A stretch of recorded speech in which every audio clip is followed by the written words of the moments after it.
Hi and welcome along to AFTV Transfer Daily, the show that keeps you up to date with players that have been linked with a summer transfer move to Arsenal. Now, how beautiful a setting is this? Look at this. Absolutely beautiful. At our friend's Devon's house here in Atlanta today. We've moved on from Charlotte to Atlanta and he's just got the most beautiful house. Set in like some forest here. Although he did warn us not to go down there quite yet because there's some snakes down there. And often you can see a little bear strolling around. He said, I don't know how little that bear is, but I'm just staying up here, right? But listen, it's great to be here in Atlanta. And later on, we're going to be taking in Atlanta United. Devon's a massive Arsenal fan, and over here in the MLS, he supports Atlanta United, which of course, they're the team that won the league here. So should be really, really great taking that in. And also, I've got to say, it was brilliant in Charlotte. Arsenal there, beating Fiorentina by 3-0. And yet again, a very impressive performance by one of our young superstars in the making, Eddie Nketiah. 2 goals for him. He looked sharp as a razor in the game. And, you know, again, we've been hearing a lot of rumours that, you know, he could go out on loan to the Championship. Bristol City's been cited as one of those teams that might take him. Charlton also another team apparently interested in him. But is it time now to give Eddie Nketiah his first team berth? Just say to him, you're in. I mean, and I know he had some first team games last season, but to give him that faith and say, right, you are in the setup. Because certainly, I know it's only pre-season, but it's a kid that looks sharp, he looks hungry. And, you know, yesterday I was talking about the rumours of Moise Kean and how Arsenal could be in for Moise Kean from Juventus. But is Eddie, I'm not saying he's better than Moise Kean, but is he not a player that potentially can become a really, really top striker? And also he can play out wide as well. So Eddie really putting down his credentials to get in that first team next season. Joe Willock as well, great goal by him. There was also a great run in the game by him as well. And Joe Willock, again, was another guy who really, really impressed in the game. And again, another guy that I think is going to get a lot of first-team football this season. So the future is bright coming from the youngsters of Arsenal, as they've been showing on these pre-seasons. And I really hope that some of those young players get a chance. Unai Emery seeming to say that they will get a chance. So it's really, really interesting how it's going to develop for them. But a good win for Arsenal yesterday. Also, Martinelli in the game. He looked quick, that guy. He had this great run in the game where he just put it wide. But good signs from him, Martinelli, who of course has been our first signing. We're being told Saliba's going to be the second signing. That's set to be announced this week. And will there be a third signing? Sanelli, who's been over here with the team on the tour, has apparently gone back to England to work on transfers. And the next player that looks like he will be coming in is Dani Ceballos from Real Madrid. Of course, we're going to be playing Real Madrid in Washington in a couple of days' time. And Ceballos is kind of surplus to requirements at the moment at Real Madrid, not because he's not very good, just because of the fact that they've just got so many players, a typical Real Madrid thing. They've bought in Hazard now, they've got Casemiro in that midfield, Modric. Where is Ceballos going to play? How much game time is he going to get? Even though he's a top player, starting the under-21s for Spain, his game time is going to be very limited. And it does look like the loan deal for him will be completed. Spurs are after him. But Arsenal are very confident that this deal will get done this week and that Ceballos will be announced as an Arsenal player. Now, it's going to be interesting to see the intricacies of this deal. We've been told that, of course, Real Madrid would like to take him on loan and then would give him on loan to Arsenal, and then Arsenal have an option to buy. That's Arsenal's preferred. Or Real Madrid would like to insert some sort of buyback. I don't think Arsenal will go for that buyback. I do think that there will be some sort of option to buy. The rumour is it would be around about the £40-45 million mark, the option to buy, which would be perfect for Arsenal because they'd be able to get that done next season and keep back a lot of money in the limited money they got for outlay on other players. So let's see how that one turns out. And then there's Kieran Tierney, of course. Kieran Tierney is another deal that I do think is going to get completed. What I'm hearing behind the scenes is that basically Arsenal just playing a waiting game, right? They know that Tierney's injured at the moment. There's no big rush.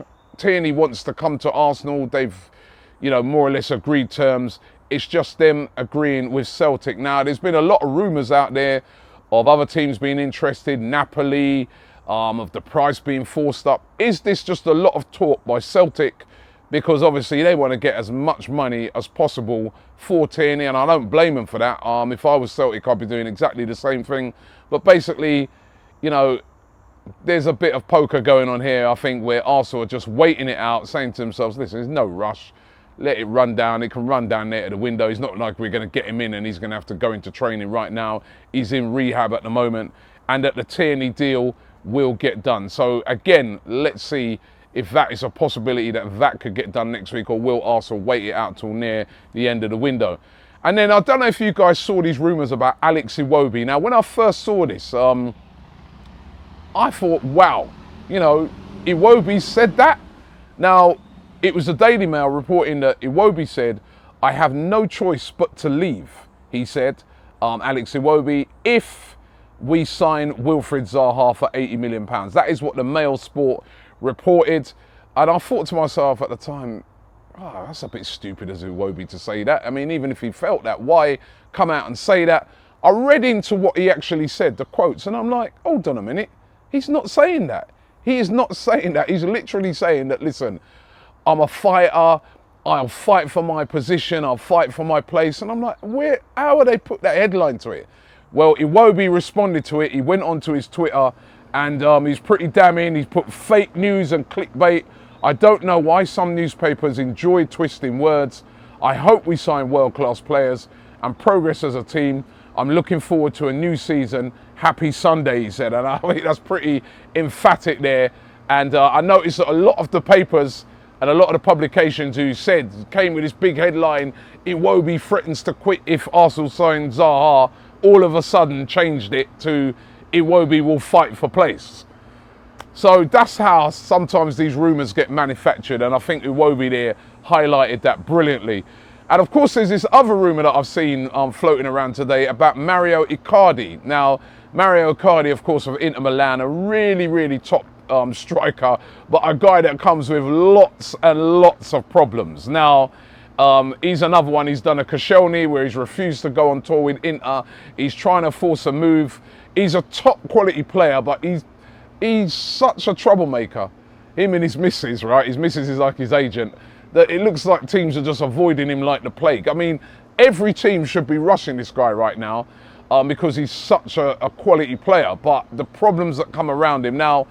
In the latest twist, Arsenal apparently made a little cheeky inquiry to Inter Milan to say, listen, what's the availability of Icardi? He's a quality player. We might be interested. Inter Milan apparently came back and said, all right, maybe we might be interested in doing something if you gave us Aubameyang in exchange. Arsenal didn't respond to that, didn't say they were going to send him back. But apparently Icardi has said, listen, I don't want to go to Arsenal. And apparently he's chosen his clubs that he wants to go to. So it makes a great story, but again, nothing really in that on the Icardi one. And I don't think Icardi's going to be coming to Arsenal anytime soon. And I don't think there's any way that Arsenal are going to be selling Aubameyang, who's been looking really, really sharp on his tour, by the way. Right, let's get into a couple of your comments. Let me see, I've got here. John Fox says, why don't we just give St Etienne Koscielny for Saliba? 3 weeks to go and we still haven't been linked with any first team centre-backs. I agree with him on the centre-backs, but as I keep saying to people, when people say, oh, why don't we just give him Koscielny? The player's got to want to go, and Koscielny wants to go to Bordeaux.